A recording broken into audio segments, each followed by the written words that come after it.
स्वागत है दोस्तों आप सभी का फिर से एक नए वीडियो में। दोस्तों आज का ये वीडियो दोस्तों जैकबोर्ड के दोस्तों क्लास 9 के सभी विद्यार्थी के लिए बहुत ही मोस्ट इंपोर्टेंट वीडियो रहने वाला है, ठीक है।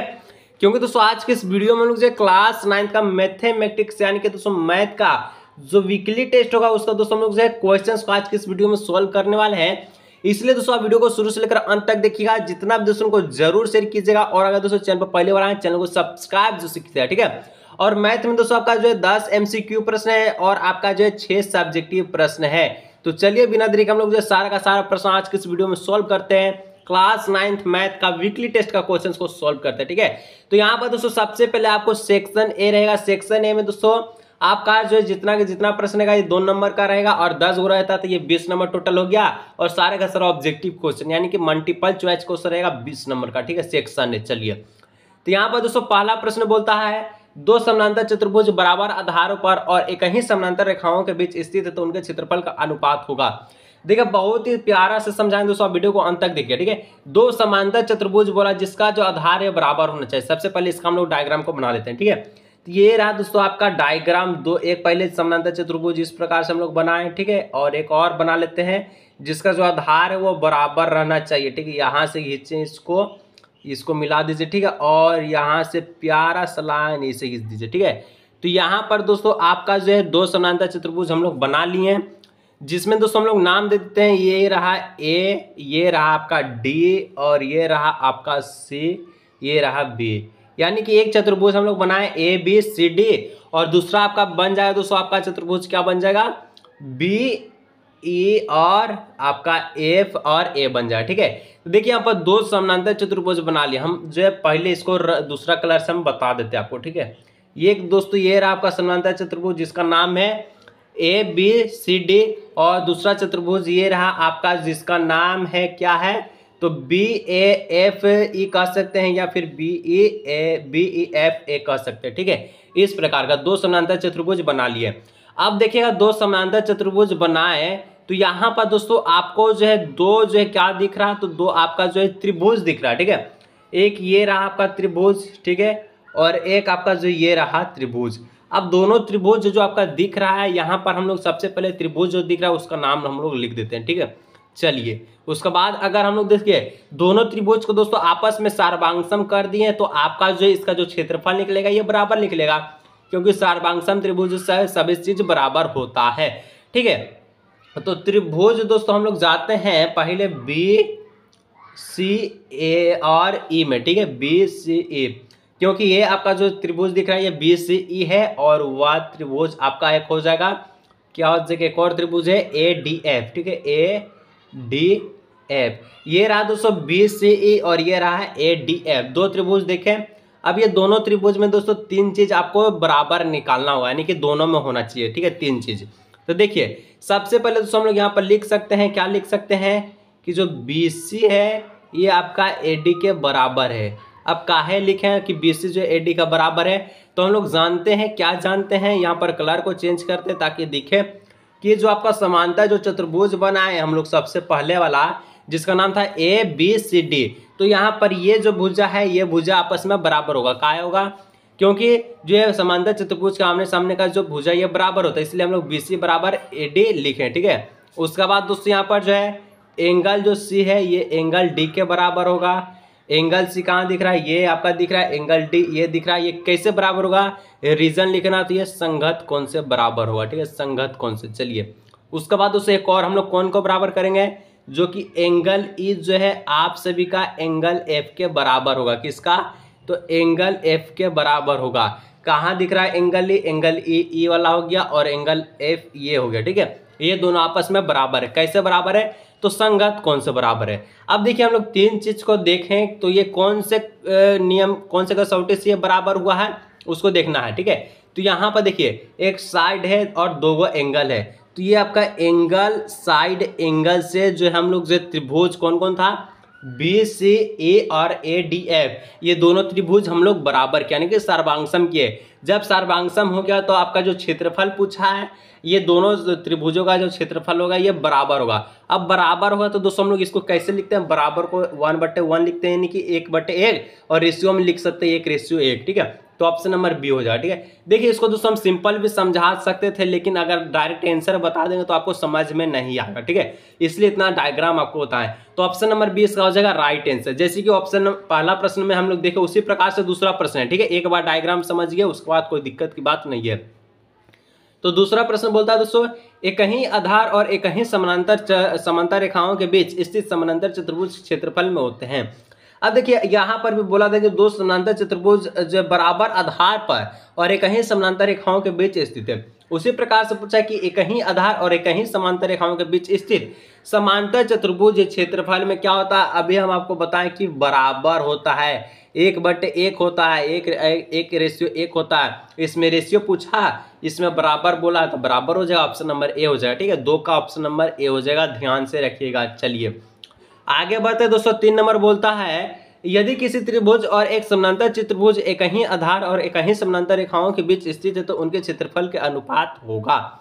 देखिए बहुत ही सिंपल सा प्रश्न है, सबसे पहले बिना डायग्राम का नहीं बनेगा। क्या बोलता है, यदि किसी त्रिभुज और एक समांतर चतुर्भुज एक ही आधार जिसका आधार एक हो, एक ही समांतर रेखा जिसका समांतर रेखा भी एक हो और उसके बीच स्थित है, उसका क्षेत्रफल पूछा है। तो चलिए सबसे पहले यहाँ पर हम लोग समांतर चतुर्भुज को बना लेते हैं। तो ये रहा दोस्तों समांतर चतुर्भुज, ये समांतर तो होगा नहीं तो कैसे होगा, यहाँ से इस प्रकार से ये समांतर चतुर्भुज। चलिए हाथी से डायग्राम को हम लोग बना लिए, ठीक है।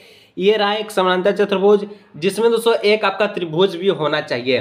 तो चलिए त्रिभुज बना लेते। तो यहाँ से एक लाइन के हम लोग खींचे तो सबसे पहले हम लोग नाम को मेंशन करते हैं। ये रहा ए, ये रहा बी, ये रहा सी और ये रहा डी। ये हम लोग चतुर्भुज बनाए ABCD और इसमें एक आपका त्रिभुज भी बन गया। कौन सा त्रिभुज, तो चलिए दूसरा कलर से इसको मेंशन करते हैं। तो ये त्रिभुज रहा ACD, ठीक है, एक त्रिभुज यहाँ पर हम लोग बना दिए, ठीक है।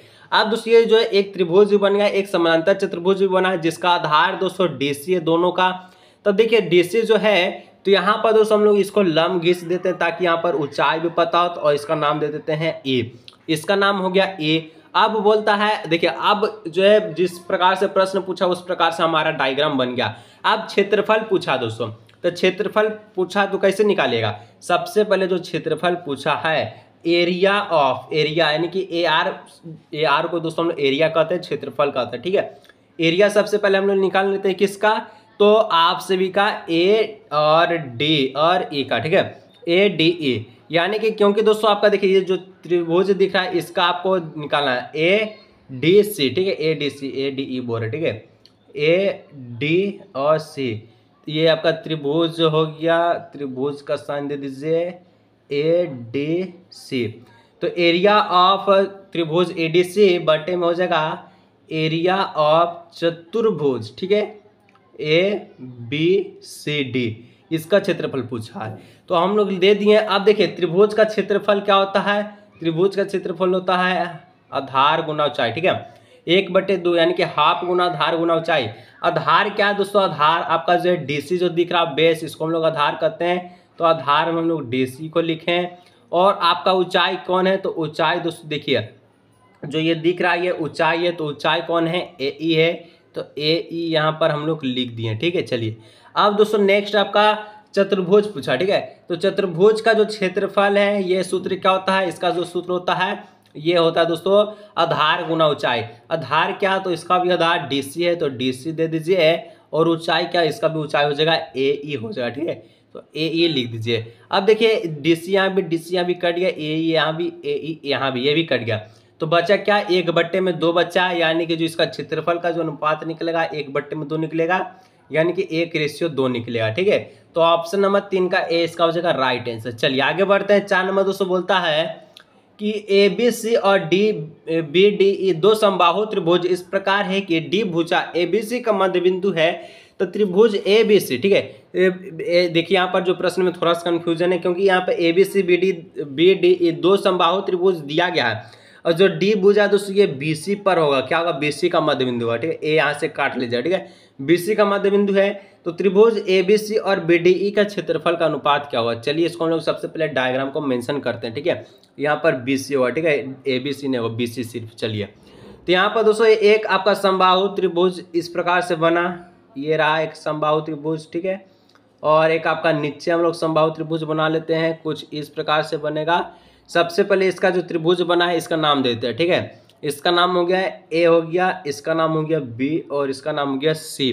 अब देखिए यहाँ पर क्या बोलता है कि जो D भुजा है ये BC का मध्य बिंदु है, ठीक है। तो यहाँ पर BC का मध्य बिंदु में ये D आ गया यहाँ पर, ठीक है। इसका कलर को चेंज कर लेते हैं, यहाँ पर बीच में आपका D हो गया। तो यहाँ से एक त्रिभुज जाएगा इस प्रकार से। चलिए ये हो गया, इसका नाम हो गया D और इसका नाम दे दीजिए आप E दे दीजिए, ठीक है। तो ये बन गया, एक आपका त्रिभुज बना है ABC, एक आपका बना BDE, बन गया दो त्रिभुज।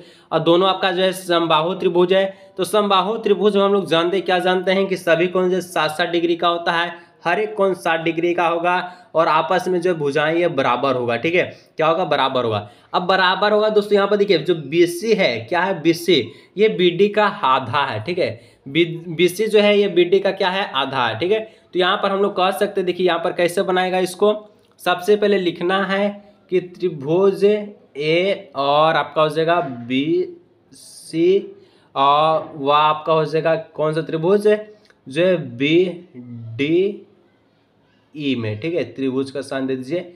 ये दोनों त्रिभुज में यदि आप जाइएगा तो यहाँ पर क्या क्या कॉमन निकलेगा, तो यहाँ पर देखिए जो एंगल जो A है ये एंगल किसके बराबर हो जाएगा, एंगल E के, क्योंकि सभी का सभी समबाहु त्रिभुज। तो इसका क्या हो जाएगा, रीजन 60 डिग्री से, ठीक है। यहाँ पर लिख दीजिएगा ब्रैकेट में 60 डिग्री से, ठीक है। उसके बाद दोस्तों आपका हो जाएगा एंगल जो B है ये बराबर हो जाएगा किसका हो जाएगा, तो एंगल B का, ये भी हो जाएगा आपका 60 डिग्री से, ठीक है। क्योंकि एंगल B यहाँ भी दिख रहा है, एंगल B यहाँ, तो ये 60 डिग्री से बराबर है। तो यहाँ पर दोस्तों जो है एंगल से क्या हो गया, आपका जो है त्रिभुज ABC हो जो है समरूप त्रिभुज BDE हो जाएगा। अब जब समरूप हुआ तो यहाँ पर देखिए जो BD जो था ये 1/2 का BC था, यानी कि यहाँ देखिए इसको पूरा काट लीजिएगा। जो BD जो था दोस्तों ये आपका जो है BC का आधा था, ठीक है। तो BC यहाँ पर लिख दीजिए। अब दोस्तों क्षेत्रफल पूछा है, क्या इसका पूछा है, तो एरिया पूछा है त्रिभुज ABC का, और एरिया पूछा है त्रिभुज किसका, BDE का, ठीक है, ये दोनों का। तो दोनों का पूछा है। तो दोस्तों देखिए हम लोग एक केस में जानते हैं, जब समरूप ये दोनों त्रिभुज को हम लोग समरूप किए हैं, तो समरूप करने का मतलब दोस्तों जो इसका जो क्षेत्रफल होगा ये भुजाओं के वर्ग के समानुपाती होगा, ठीक है, भुजाओं के वर्ग के समानुपाती। तो भुजा दोस्तों ABC में आपका जो भुजा हो जाएगा BC हो जाएगा, और आपका जो हो जाएगा क्या हो जाएगा, तो इसका हो जाएगा BD हो जाएगा, ठीक है। नहीं समझ में आ रहा वीडियो को दोबारा देख लीजिए, और आपको पीछे का जो सिंबल था उसको देख लीजिए। इस प्रकार से दो त्रिभुज था ना, यहाँ पर B, यहाँ पर C था, यहाँ पर B था, यहाँ पर D था, ठीक है।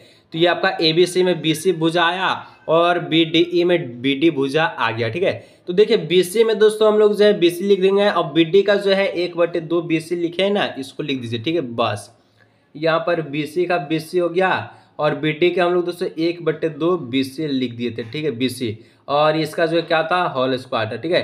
तो यहाँ से BC से BC कट गया, बचा 1/2, और ये नीचे में तो इसको पलट दिया था 2/1 हो जाएगा, और इसका क्या करना है, स्क्वायर करना है, 2/1 का स्क्वायर कीजिएगा तो 2 दूना का 4 हो जाएगा, और इसका 1, यानी कि ये 4:1 हो जाएगा, 4:1 इसका राइट आंसर। चलिए आगे बढ़ते दोस्तों 5 नंबर। वीडियो नहीं समझ में आया दोस्तों फिर से बोल रहे दोबारा देख लीजिएगा, और उससे में दिक्कत है तो नीचे कमेंट कीजिएगा। चलिए 5 नंबर बोलता है दोस्तों, यदि एक त्रिभुज और एक समानांतर चतुर्भुज एक ही आधार और एक समांतर रेखाओं के बीच स्थित है, तो त्रिभुज का क्षेत्रफल समानांतर चतुर्भुज का क्षेत्रफल होगा, और ये डायरेक्ट हो जाएगा आधा हो जाएगा, क्या हो जाएगा, आधा। तो ऑप्शन नंबर बी हो जाएगा इसका राइट आंसर। चलिए नेक्स्ट दोस्तों 6 नंबर बोलता है कि त्रिभुज का क्षेत्रफल उसके आधार और सदृश ऊंचाई के मान का होता है। तो त्रिभुज का क्षेत्रफल उसके आधार और सदृश ऊंचाई के मान का क्या होता है, ये भी आधा होता है। तो 6 का भी ऑप्शन नंबर बी हो जाएगा। चलिए आगे दोस्तों 7 नंबर बोलता है, एक समांतर चतुर्भुज के जो विकर्ण दिया गया है 5 सेंटीमीटर 14 सेंटीमीटर, तो इसका क्षेत्रफल क्या होगा। देखिए जब विकर्ण दिया है, विकर्ण 2 विकर्ण है, तो इसको हम लोग D1 लिख देते हैं, 5 सेंटीमीटर है, 5 सिर्फ लिख दीजिए, आप सेंटीमीटर लगा लीजिए, ठीक है। D2 आपका जो है ये 14 है, दोनों में सेंटीमीटर चलिए लिखिए देते हैं, ठीक है। चलिए लिख दिए। अब दूसरे इसका क्षेत्रफल पूछा है, तो समचतुर्भुज का क्षेत्रफल निकालने के लिए यदि विकर्ण दिया है तो यहाँ पर 1/2 गुने में विकर्ण पहला हो जाएगा, गुने में विकर्ण दूसरा हो जाएगा, ठीक है। तो 1/2 का 1/2 लिख दीजिए। विकर्ण पहला में दोस्तों आपका क्या है, फिर से कटेगा, फिर से कोई दिक्कत नहीं है, 1/2 लिख दीजिए।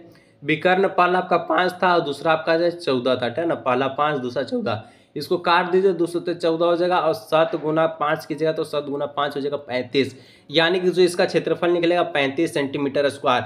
यदि आपका जो विकर्ण दिया है तो आपका क्षेत्रफल निकलेगा 35 सेंटीमीटर, ठीक है।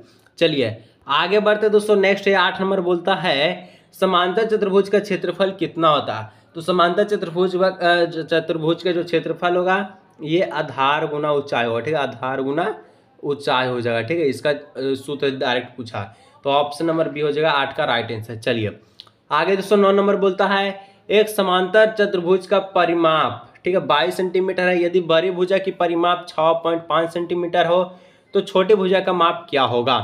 तो सबसे पहले दोस्तों एक समांतर चतुर्भुज का जो परिमाप है कितना, 22 है, ठीक है।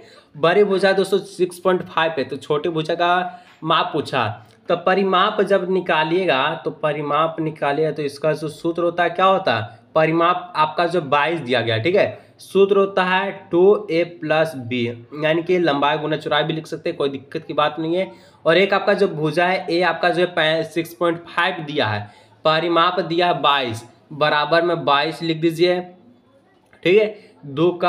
2 इस आपका गुना में 2 जाकर प्लस में होता है, a + b बराबर हो जाएगा 22/2, इसको काट दीजिए, 11 बार में चल जाएगा। तो a + b बराबर हो गया 11, ठीक है। तो a आपका दोस्तों 6.5 है, 6.5 + b बराबर में हो जाएगा 11। इक्वेशन को याद रखिएगा, दोबारा से कट मारते हैं क्योंकि स्क्रीन छोटा है, ठीक है। तो 6.5 प्लस में था आप सभी का b बराबर में हो जाएगा 11, ठीक है। तो b बराबर हो जाएगा दोस्तों क्या हो जाएगा, b बराबर आपका हो जाएगा 11 - 6.5। तो 11 में से 6.5 गया तो आंसर आएगा 4.5 सेंटीमीटर आ जाएगा, ठीक है, सेंटीमीटर सिर्फ, ठीक है, स्क्वायर नहीं आएगा।